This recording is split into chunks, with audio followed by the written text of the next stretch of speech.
Hello, this is my first YouTube video.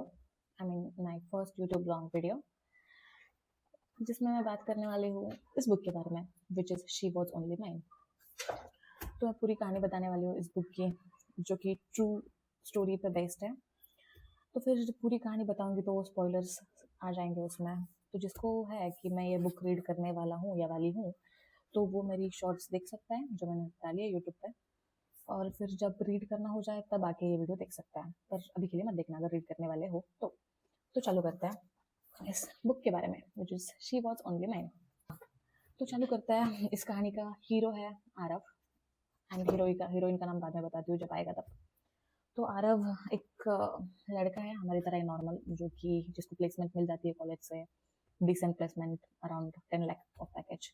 वो HCL में join हो जाता है। वो दिल्ली शिफ्ट कर जाता है।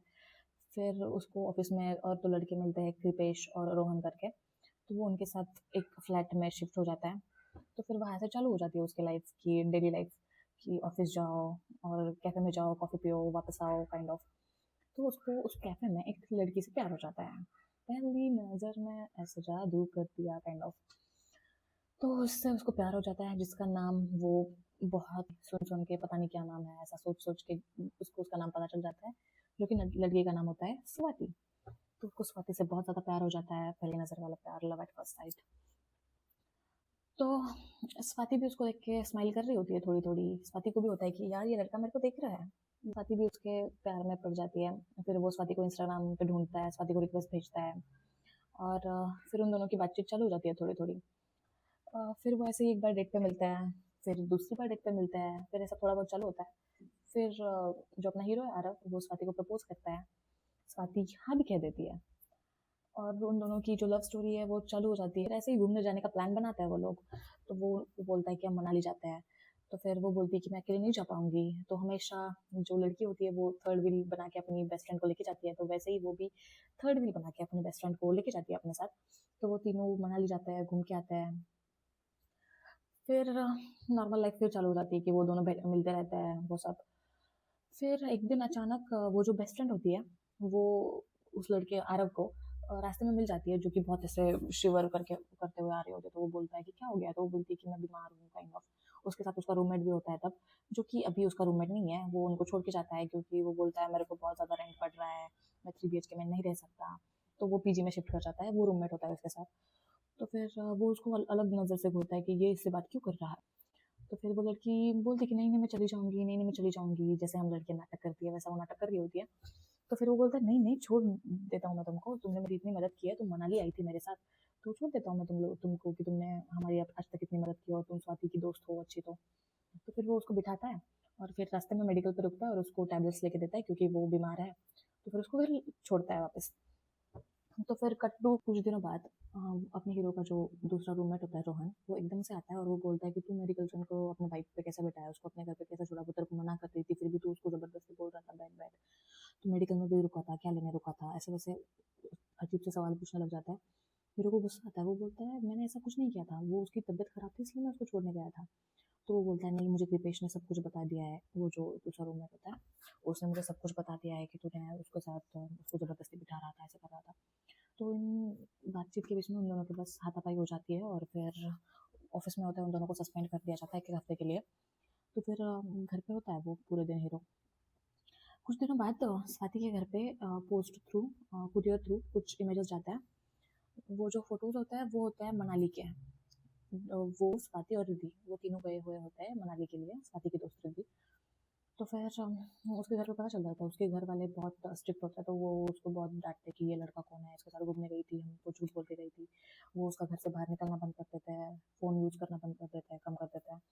तो फिर हीरो का हीरोइन से मिलना बंद, हीरो का स्वाति से मिलना बंद। तो फिर वही टेंशन होती है उसको कि अब मैं नहीं मिल पाऊंगा, पता नहीं अब स्वाति के घर के क्या करेंगे। और उस चक्कर में वो ड्रिंक करना चालू कर देता है, स्मोक करना चालू कर देता है, पूरे दिन घर पे पड़े रहता है, डिप्रेशन में चले जाता है, ना अपने दोस्तों से बात कर सकता था क्योंकि ऐसा हुआ था।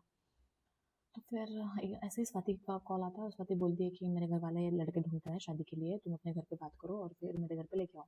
पर प्रॉब्लम होती है कि जो आरव के घर के होते हैं वो प्योर ब्राह्मण होते हैं वो लोग, और वो बिल्कुल इंटरकास्ट मैरिज को सपोर्ट नहीं करते हैं। तो हीरो बोलता है कि मैं ट्राई करता हूँ, मैं जाता हूँ अपने घर, बात करता हूँ। उसके पहले कि वो सोचता है कि यार फोटो भेजे किसने, तो वो रिद्धि से बात करता है कि क्योंकि रिद्धि आई हुई होती है उसके साथ, तो रिद्धि को बोलता है कि तूने रोहन को फोटोज कैसे दिए, वो तेरा बॉयफ्रेंड है ना। तो वो बोलती है कि नहीं, उसने मुझसे मांगे कि मेरे को सिर्फ प्रूफ करने के लिए कि तुम दोनों पास में खड़े नहीं थे ना, स्वाति और आरवी पास में खड़े थे ना, ऐसा चेक करने के लिए। तो उसको पता चल जाता है कि रोहन ने भेजा है। फिर वो रोहन पे बहुत ज़्यादा गुस्सा होता है, पर अब उसको क्या बोले कि उसने तो उस हाथापाई का बदला लिया। तो फिर हीरो एक बार बोलता है कि मैं ठीक है, मैं अपने घर जाता हूँ, बात करता हूँ। उसके पहले जाने से पहले एक बार मुझसे मिल ले, एक बार मुझसे मिलने बहुत ज़्यादा रिक्वेस्ट करता है। फिर स्वाति बोलती है ठीक है, मैं मिलती हूँ। रात को मिलते हैं जब सब सो जाए तब।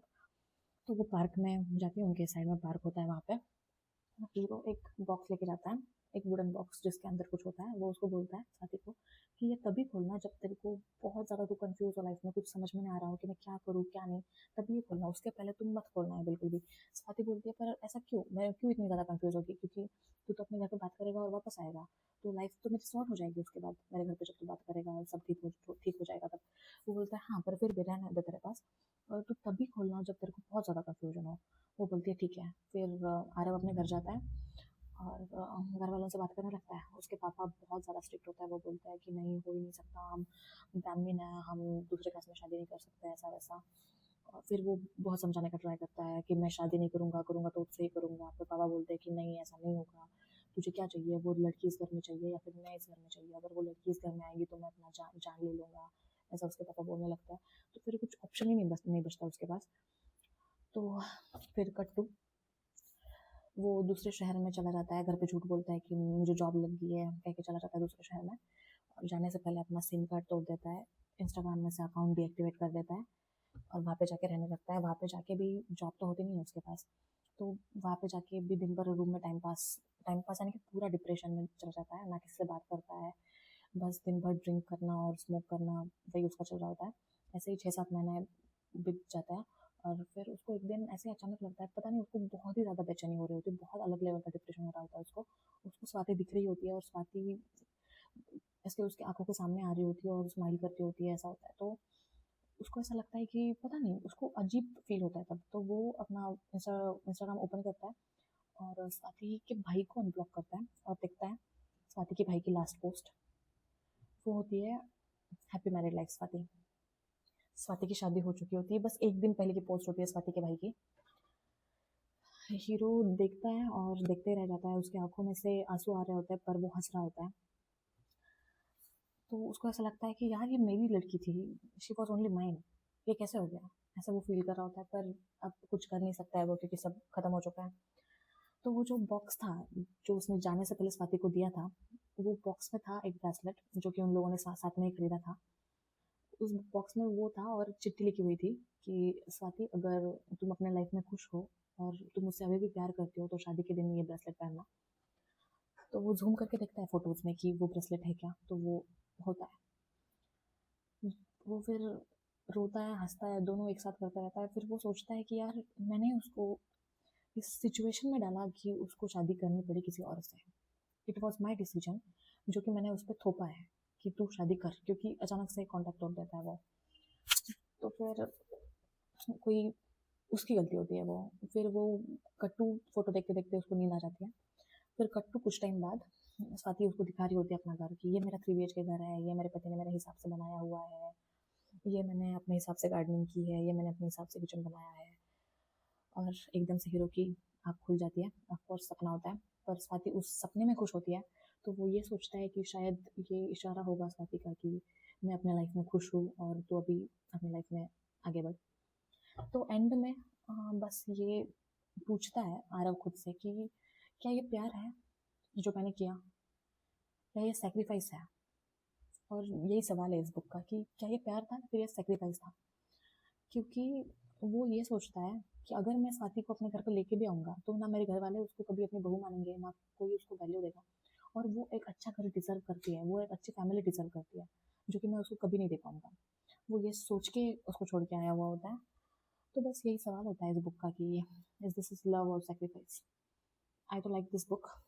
आप लोग भी एक बार पढ़ लेना, बहुत अच्छी बुक है, आपको बहुत इमोशनल कर देगी लास्ट के 2-3 पेजेस में। यस।